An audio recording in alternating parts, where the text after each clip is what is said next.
The United Kingdom voted for this resolution as an expression of our determination to end this war, stop the suffering in Gaza, and secure the immediate release of the hostages. The UK remains resolute in our call for an immediate ceasefire, the immediate release of all hostages cruelly held by Hamas since the 7th of October 2023, and urgent action to address the humanitarian crisis.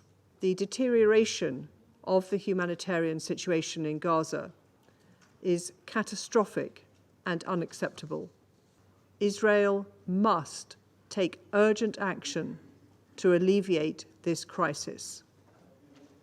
International humanitarian law must be respected by all sides. We regret that the Council was unable to reach consensus on this issue. But colleagues, we remain committed to the vision of this text, and we will keep striving alongside our partners to bring this war to a close, to secure the release of the hostages, and to secure a huge scale-up in aid and to protect civilians.